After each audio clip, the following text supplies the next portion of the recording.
Hey guys, welcome to ToneBros. My name's Casey. And I'm Colin. We're going to get started today with our current topic. Yep. All right, let's see if I can spit all this out. All right. PRS NF3 SE. It's starting to get... It's starting to sound like a Gretsch company or something like that. Ibanez. We got the Ibanez RG1245 PRS PWZ. NF3 SE. Man, got it. Wow.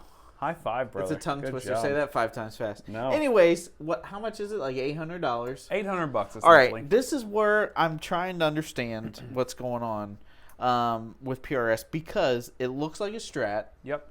It's got 3 narrow field pickups, which was single coils. Yeah, but they were in the Telly-ish guitar. Yeah. Let's just call it what it is. Yeah, it's a Telly. They didn't want to say Miles Telly. Kennedy Telly. All right, so it had the narrow field pickups. Yep. Which were the Telly pickups in this Strat style. And did you see the bridge pickup? It's straight. It's not angled like a Strat. Or like a Telly. Or like a Telly. Yeah, I never thought about that. Okay. It's straight on like a humbucker. Straight on. Straight on. Okay. Anyways, there's 3 pickups. Yep. So in my head, I was thinking, is this like a deluxe Nashville Telly because it's got those pickups? Or is this more of like a traditional Strat? And listen to the videos, I got nothing. Yeah. It sounds like a thing. It sounds like PRS. It doesn't sound like a Telly, really. No. And like 2 and 4 kind of do a Strat thing. No, they definitely do.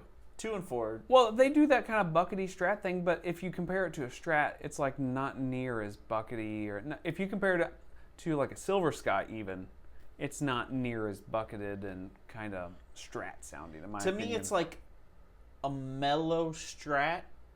It's almost like a humbuckery Strat. I don't even know. Like, it to me is almost like mini humbuckers. Okay, I'm going to say this.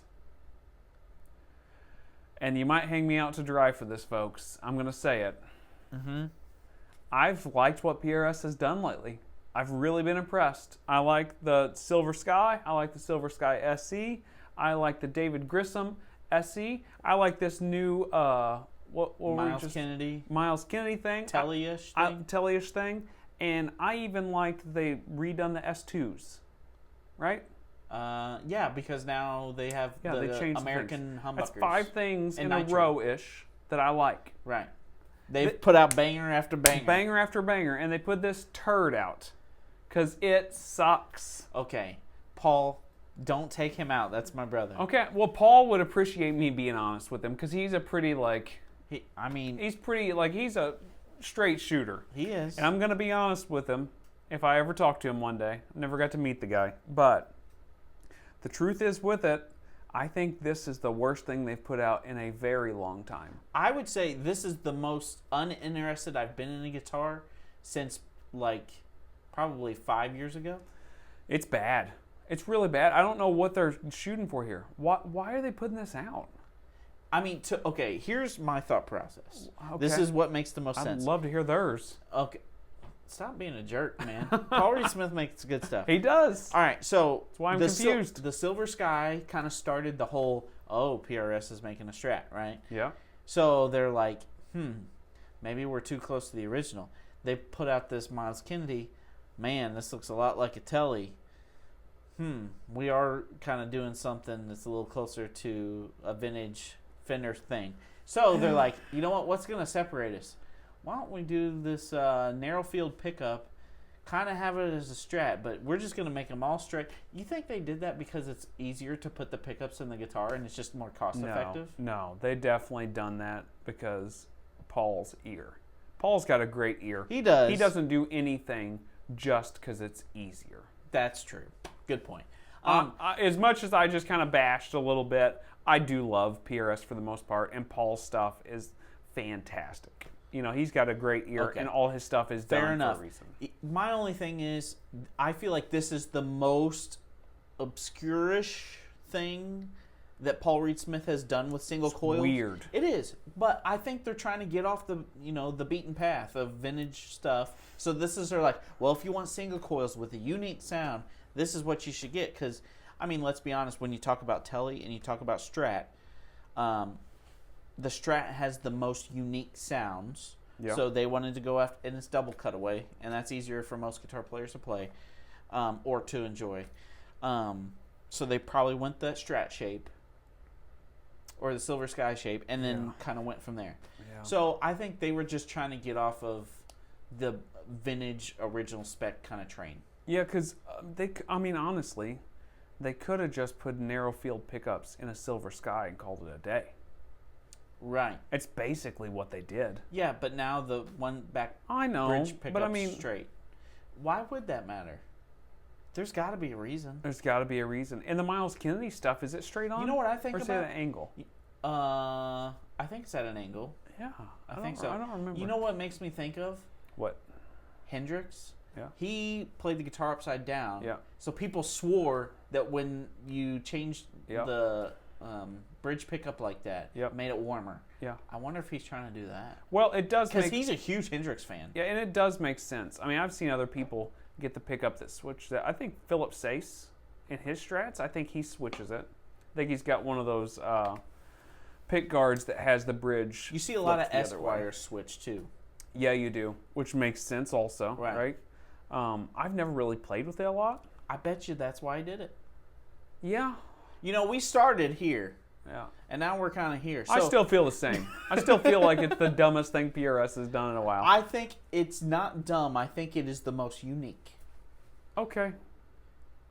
Cool. You know what? It's going to be one of those things where you'll play it and you'll be like, huh, this is pretty good. Yeah, I'll probably say, hey, it's pretty good, but I would just rather prefer to either have the Miles Kennedy, or NF something. It's called NF something too. Can we come up I with think normal it's names? NF53, Okay. not the NF3. So if you could just check yourself. Oh, way different. Way different. Forgot to put that 5 in there. Yeah. You can keep the F.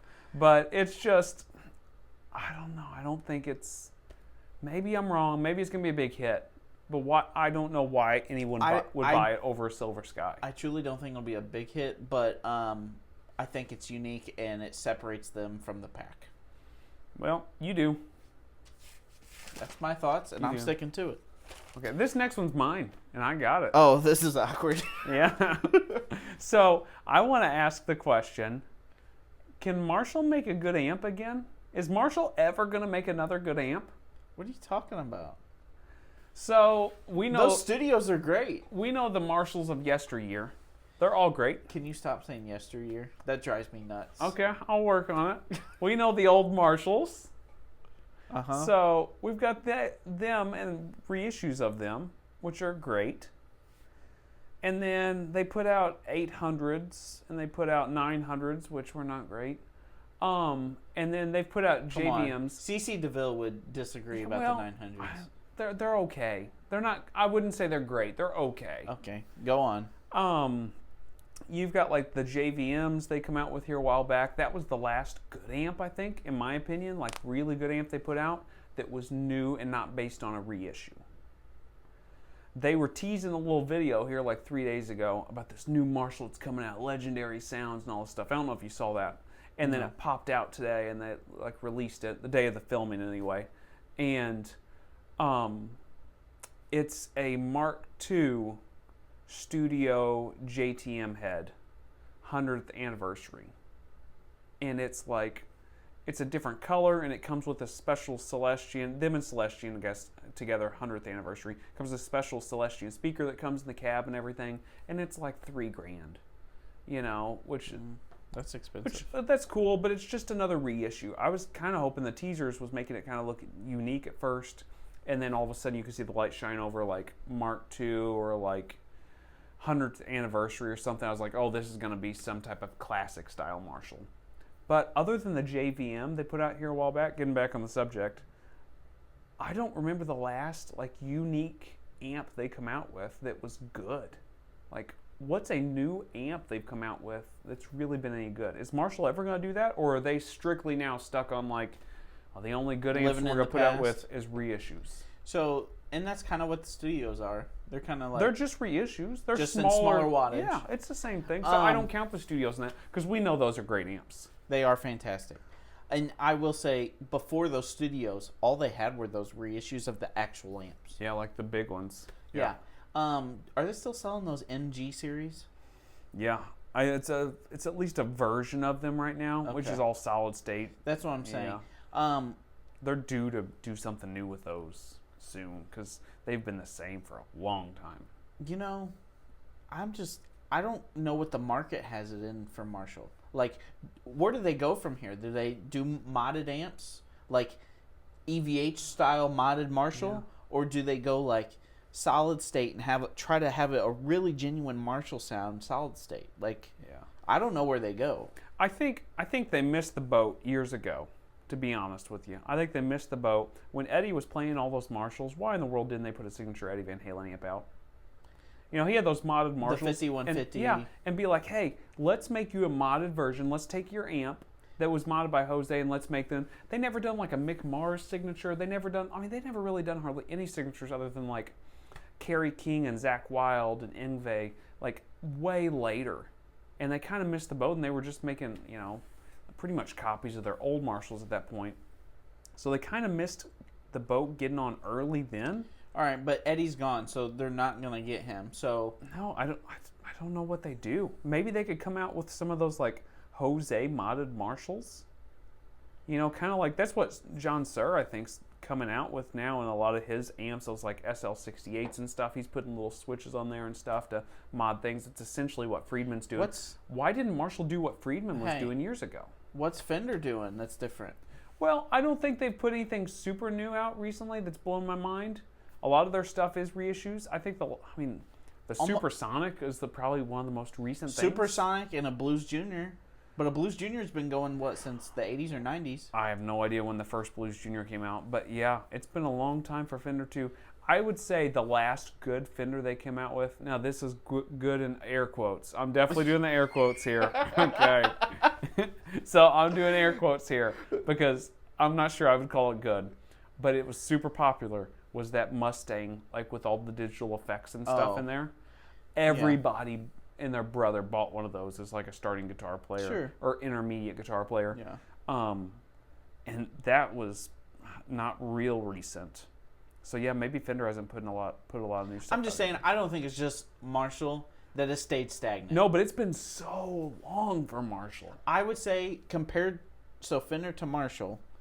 What about the Tone Master series? Well, I guess that's a copy of an old one too. That's what I'm saying. Yeah. So does Marshall go solid state and try to do like, hey, this is our super lead? And it's hard, I think, for Marshall especially because now all those players that were playing 100-watt Marshalls and cranking them up, 800s and 900s and stuff, now have moved to Kempers and they've moved to Fractals and they've moved. That's true. I think a lot of their players have left Marshall. Yeah.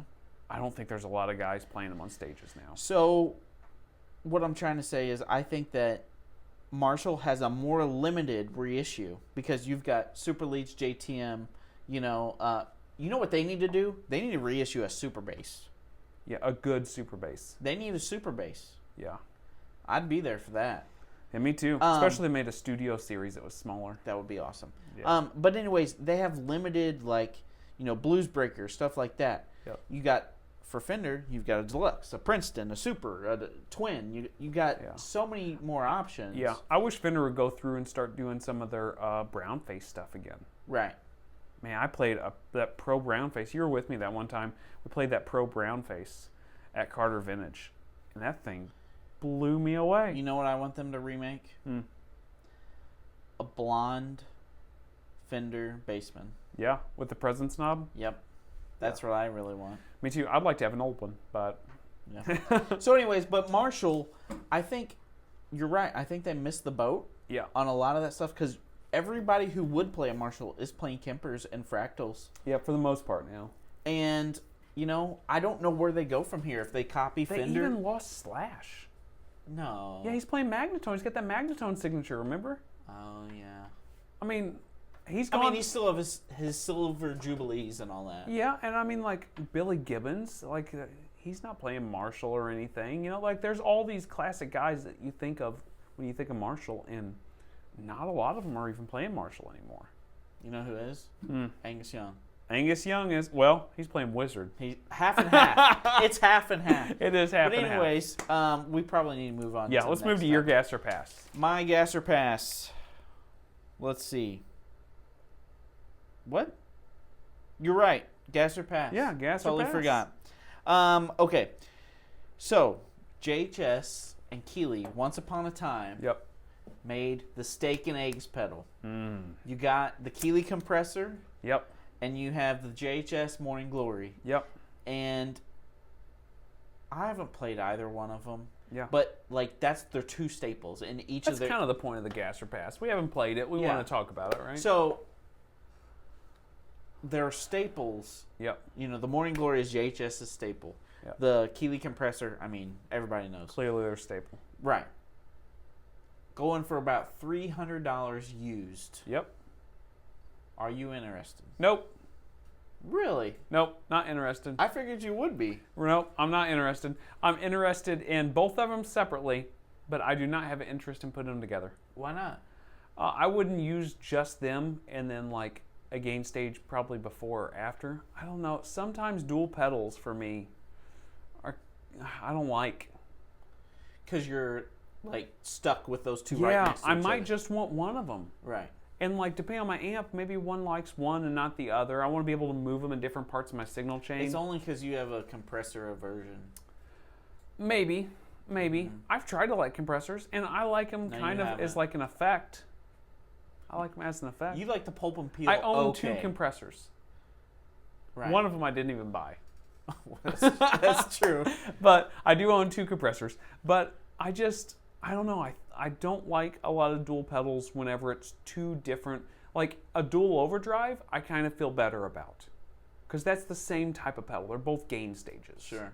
But whenever you put 2 pedals, even a reverb and a delay, I can deal with. But whenever you start putting like a compressor and a drive together or a modulation and a drive together, You know, forget it. I'm out. That kind of reminds me because I had been looking at the Keeley Monterey Yeah. that has fuzz and Oh. univibe. Yep. And it's a great sounding pedal, Amazing. but 2 ends of the pedal board spectrum. Yeah, well, I mean, it depends how you play it. But yeah, for most people, it would be 2 opposite ends of the spectrum on your board. Right. So for me, it's a complete pass. Okay. I am interested in it. Am I going to fork out $300 to play this pedal? Honestly, what's going to end If you up... bought them separately, it'd probably be $300. Used, Yeah. probably. Yeah. Probably close to it. But it's one of those things, I feel like I'm going to end up only playing one side. Yeah, that's what I'm worried about too. And I'm not big into Ross compressors. Yep. And that's what this Keeley compressor is. Whereas the Morning Glory, I think I would really like. He certainly has tweaked it a lot, though. Yeah, It's got the clean blend knob and everything. I certainly would not say it's based on a Ross compressor and leave it at that. It is way different. Well, I'm just saying I enjoyed JFET compressors a little more. Yeah, So. yeah. Anyways, so you're going to pass on I'm it. going to pass. What about you? I think if I found the right price, it's a gas. That's a middle of the road, man. That's a tiptoeing the high line. All right, so I'm going to move to my gas or pass then. And I'm going to talk about and bring up the Chandler Tube Driver. Oh, the Eric Johnson special. Eric Johnson special. They're out there used for in the ballpark of like $350-ish. Okay. So they've got the tube in it. Now, it's got a tube. Doesn't this take a weird power supply? Oh, yeah. It's like 15 volts or something weird. It takes something weird, and I don't even know if it's got a jack or if you actually got to plug it in. Okay. It might be something real weird. Oh, I think it's like just got a plug in and it's connected to the It's pedal. like the old school MXR pedals and stuff. But is that an aversion to you for pedals like that? Completely. Oh, yeah, I don't care about that. I'm good with that. I'm good with that. It means it will go on my big board. Because then I've got room to deal with all that stuff. It won't ever go on my small board. But it doesn't bother me. Like if I got an old Memory Man that's got the 3-prong plug-in or whatever. Right. Like I don't care. It goes on my big board. But Fair enough. so yeah, $350 give or take. Eric Johnson special. Sounds good when he plays it, but he could also probably play a cardboard box and it would sound great. Yeah, for sure. Is it a gas or pass for you? They have 2 versions. I would only be interested in the version that Eric Johnson plays because you know he's tried both versions and he prefers one for a reason. Right. Honestly, besides him, I've never heard this pedal. So on that pedal show, Mick was playing one here the other day, and I guess he's kind of gotten into him here fairly recently. Okay. And he might be the only guy other than Eric Johnson really playing. I don't know any like pro players other than Eric that's playing him right now. There is a company, and I can't remember if it's Love Pedal or what. They made a overdrive. Love Pedal. It's Love Pedal makes it, and it's based off that Chandler Tube Driver. Right. No tube in it. It's straight up, normal circuitry. But yeah, and that thing sounded great. I think I would rather try that than the Chandler. Huh. I'd rather try the overdrive just to dip my toe in the water. It's kind of like Klons. Like, I'm not going to go full, Well, $350, if you could find one for $300, that's not too bad, really, honestly. Not terrible, but I'm not, like, really wanting to find out really that bad. Okay, so probably a pass for you. It's a pass. Yep. Yeah, so for me, it's also a pass. I know I brought it up, and it's kind of weird for the person to bring it up for it to be a pass, but it's a pass for me because, only Eric Johnson is the only guy I really know that's playing it. It's a cool idea because it sounds good when he plays it. I like there being a tube in there because tubes make everything sound better. Okay. I'm joking. But it's kind of unconventional. It won't fit on my small board. It's kind of a pain in the butt to deal with. You're right. If it sounded great enough, I have no problem putting it on a big board, but it just... I'm curious, like, what's the difference between that and, I know we're on totally different paths, but I'm just curious, the sound difference in that and a Zen Drive. Yeah, I don't know. Because when Eric Johnson plays it, it sounds real liquid and, like, velvety almost. Yeah, kind of like a Zen Drive. It's weird you say that, because whenever I listen to it, I think, oh, this is kind of Zen Drive-ish. Kind of dumbly. Yeah. Well, what pedal makers want dumbles to sound like, sure. Right? Yeah, that's the exact kind of thought I get out of it. Mm-hmm. So that's kind of funny you say that. Yeah, but it's a pass for me. Okay, well, it's passed for me too. And then it comes up to your main topic. All right, my main topic. All right, Casey. Let's imagine that you are a brand new guitar player. Okay. And you are just now trying to figure out what kind of overdrives you like. How in the world do you narrow down what to buy? What to buy and what to even look at? Okay. Because there's only about 50 billion overdrives out there. So how do you even start looking at overdrives? I wouldn't. Okay. I just wouldn't. Hopefully you got an amp that's got overdrive in it, and I would just play the crap out of it. But I know. I'm going to play the game. But in all honesty, I probably wouldn't until I got to the point, till it was different. So let's say I'm at the point where I'm going to buy an overdrive. Mm-hmm. If I'm trying to narrow it down, the first thing I would think about is what style of music I play, and like what kind of players I'm trying to sound like. And then I would think about what's my amp and what's my guitar I'm playing.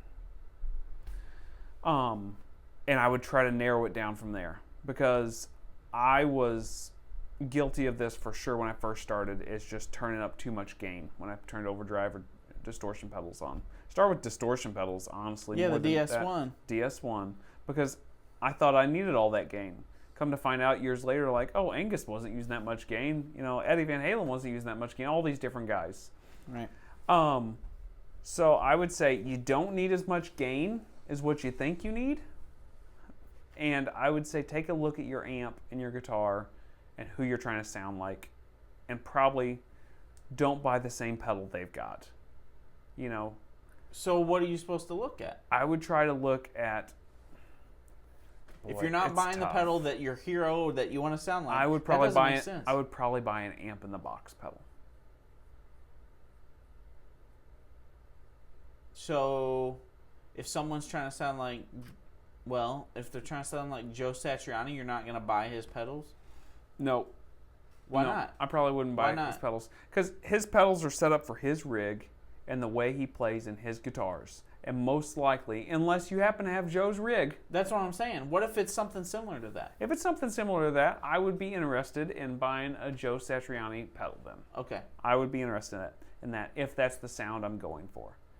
But if your rig is nothing like theirs and you're not even close in the same ballpark amp-wise and guitar-wise as what you want to sound like, I would buy an amp in the box pedal. And I'm assuming if you're just starting to look at drive pedals for the first time and get into your first one, try to narrow it down, you probably don't have the same amp as your hero. Fair enough. So if that's the case, I would probably buy an amp in the box pedal, and I would want the amp in the box pedal to be the type of amp that my hero's playing, or the person that I want to sound most like is playing. So if they're a Marshall guy, I'm going to try to buy a Marshall amp in the box. If they're more of a Fender guy, I'm going to try to probably buy a Fender amp in the box style pedal. Tweed, whatever. That's where I would go. Okay. And start there. And then if you want to get a second one, it's easy. Like, what do I buy after that, though? Let me buy a boost pedal to just give it a little more punch into that amp in the box pedal.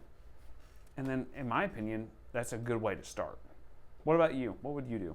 I think I'm taking a different route. Yeah? I do like your thinking, though. Get an amp in the box and just try to mold it to sound close to that. Yeah, try to get in the ballpark. I'd probably turn my amp clean, get rid of the drive, unless I happen to have a great amp. Yeah. Yeah, and try to mold my sound as close as I can to what I want to be doing. I like that idea. I'm going to go a route that's probably not popular, and I'm going to say you need to get, like, an all-in-one box. Oh, I was afraid you were going to say that. Like an M5. Okay. Like a $100 M5. It's got a tuner on there. Yeah. And then, you can get like a tube screamer sound. Yeah. You can get like a Klon-ish sound. Yeah. You can, I'm sure there's a DS1 You know sound. what? I would buy a Klon. I'd just buy a Klon. If you're buying your first pedal, just go buy a real Klon. Okay. Anyways, back to reality. Then you'll be happy. Then you'll be happy, yeah. I'm joking. So anyways, I would buy something that's like an all-in-one, like an M5. Yeah. That had some drive sounds in it that gets you to at least an idea of what you're interested in. If it's not something like that, maybe, if you really are trying to spend a little more than that, Strymon makes these pedals, Riverside? Mm-hmm. That's like, has a bunch of different gains in Got them. a handful of them. Yeah, a handful of drives in this one pedal. Yeah. And, it's digital. It's not perfect, but I know they make great drives in there. So that would get you a good bass tone, probably to get you around the ballpark of what you're looking for. And then also will let you know, hey, I like this drive, and it kind of was this flavor of overdrive. So maybe my next pedal is going to be more like that. Yeah, I would stay away from a big multi-effects, though. I would stay away from HX stomps. I would stay away from... See, I don't think that's a bad idea. Yeah, I don't think it's a bad idea initially. Like, when I first started thinking about it, I almost said it, like, as you started going on your thing, I was like, you know what would be good as an HX stomp? But then I was like, yeah, but then you're just, like, menu scrolling, and you've got so many different drive pedals you're going through, and... I would say you can get the HX stomp if you don't have, like, any modulation and you're interested in all that. Because guess what? You can have drive and modulation all in one. Yeah, I wouldn't. Who's going to go out and buy, isn't that like 300, 500? I don't even know. Yeah, probably somewhere in that ballpark. That's $200 difference. I don't know. Okay, I don't know what the price is. It's expensive. That's all I remember. It's probably $600. But anyways, I think you're right about $550, something like that. Yeah. So, that's an expensive first pedal. Yeah. So I think an M5 is more realistic. M5 is much more realistic. Because you know what TC Electronic needs to make? Kind of what they did in the the Plethora. Yeah. But do like drives. Yeah. TC Electronic needs to do something like that. Yeah, that would be good too. There's that like Kernum pedal that you could get that has all that different stuff. You can change the EQ all of it. It's real expensive too. Yeah. I mean, for a new pedal. Yeah. I think M5 is your best bet. And I think not. I think getting an amp in the box pedal is your best bet. Yeah. But I think we're probably on the same page with most of it. I could see why an M5 would be a good choice too. That's not a bad choice. I think if you like your current amp and just want a drive on top, M5 is your way to go. If you're trying to shape the sound of your amp that you currently have, amp in the box is probably the way to go. Yeah, that makes sense. Yeah. Huh. So. All right. Well, that'll be it for this week, guys. We'll see you next week. See ya.